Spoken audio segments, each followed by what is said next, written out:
Imagine this, a tiny windswept rock in the middle of the Atlantic Ocean, miles from civilization, where three men vanish without a trace. No bodies, no clues, just a half-eaten meal and a single cryptic logbook entry. Welcome to the Flannan Isles lighthouse mystery of 1900, a story so haunting it's whispered in maritime legends to this day.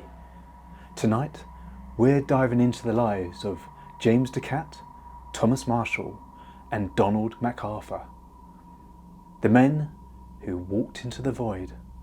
So, grab a blanket, hit that subscribe button and let's unravel one of the creepiest unsolved mysteries of all time. The Flannan Isles, also called the Seven Hunters, are a cluster of uninhabited rocks 20 miles west of Scotland's Outer Hebrides. In 1900, these islands were as remote as you could get. No mobile phones, no radio, just you, the sea and the howling wind. The Eileen Moor lighthouse, built just 2 years earlier in 1898, stood as the only human mark on this stormy outpost. Its beam was a lifeline for ships navigating the treacherous Atlantic. But in December 1900, that light went dark, and with it, three men disappeared into one of history's greatest enigmas. To understand this mystery, we need to know the men who lived it. Let's step into the world, their hopes, their fears, and the eerie days leading up to the vanishing. James Ducat was 43, a seasoned lighthouse keeper with a reputation for reliability. Born in Arbroath, a fishing town of Scotland's east coast, James grew up watching ships brave the North Sea. His father, a sailor, died in a storm when James was just a boy, leaving him with a deep respect for the ocean's power. By 1900, he'd spent over 20 years tending lighthouses, from bustling ports to lonely rocks like Flannan Isles. He was a family man, with a wife, Mary, and 4 children waiting for him back in Arbroath. Letters found later showed James writing to Mary about the endless quiet of the Isle, hinting at a restlessness beneath the calm exterior. James was the principal keeper at Eileen Moor, responsible for the lighthouse's operation. He was meticulous, logging every detail of the light's maintenance and the weather's moods. Colleagues described him as a man who could stare down a gale without flinching. But in his last letter, dated December the 12th, 1900, he wrote something odd. The sea feels heavy here, like it's watching us. Was this just a poetic turn, or did James feel something unnatural on that windswept rock? Thomas Marshall, 28, was the second keeper, a newer recruit with a romantic streak. Born in Edinburgh, Thomas was an artist at heart, sketching seascapes and dreaming of a life beyond the lighthouse service. He joined the Northern Lighthouse Board to save money for art school, seeing the Flannan Isles as a temporary adventure. His journals, later recovered, were filled with vivid descriptions of the Isles. The rocks hum at night, like they're singing back to the waves. Thomas was the optimist of the trio, always joking to lift the spirits during long shifts. But he also admitted to nightmares about being swallowed by the sea. Thomas's role was to assist James, checking the oil lamps and cleaning the massive Fresnel lenses that kept the lighthouse's beam cutting through the fog. His last journal entry, dated December the 13th, mentioned strange shadows moving outside the lighthouse at dusk. Was it just exhaustion from the grueling work, or something more sinister lurking in the twilight? Donald MacArthur, 40, was the wild card, a last-minute substitute sent to relieve another keeper who fell ill. Donald wasn't supposed to be on Eileen Moor that December. A former soldier from Lewis, the nearest inhabited island, Donald had a reputation for being tough but superstitious. Locals said he carried a charm, a stone carved with old Gaelic ruins to ward off the old ones, spirits from Hebridean folklore said to haunt the seas. Unlike James and Thomas, Donald wasn't a career keeper.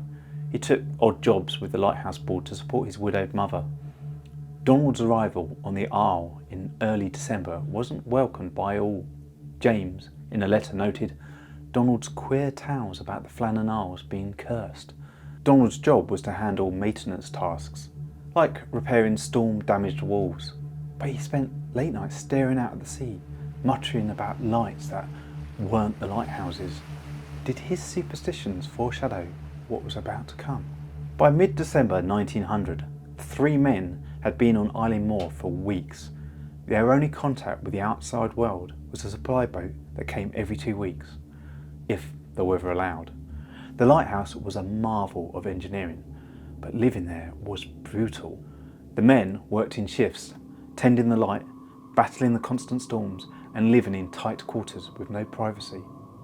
The island itself was a stark 39-acre rock, with cliffs dropping straight into the churning Atlantic. Local fishermen avoided it, whispering of Neferchiels, the flickering men, spirits said to lure sailors to their deaths. The keeper's routine was grueling, polishing lenses, refilling oil, and logging weather patterns. But as December wore on, something shifted. The logbook later recovered showed entries growing erratic. On December the 12th, James wrote, "The gale from the west, worst I've ever seen. Sea feels alive." Thomas added, "Light seen beyond the horizon, not ours. No ships reported." Donald's only entry, scrawled in a shaky handwriting, read, "Storm, not natural. God, help us." What were these lights Thomas saw? Why did James, the stoic veteran, describe the sea as alive? And what did Donald mean by unnatural storm? These clues, found after the fact, set the stage for one of the creepiest vanishings in history. On December the 15th, 1900, the steamship Archtor, passing near the Flannan Isles, noticed the lighthouse's beam was out, a rare and dangerous failure. The captain signalled but got no response. He reported it to the Northern Lighthouse Board, assuming the keepers would fix it.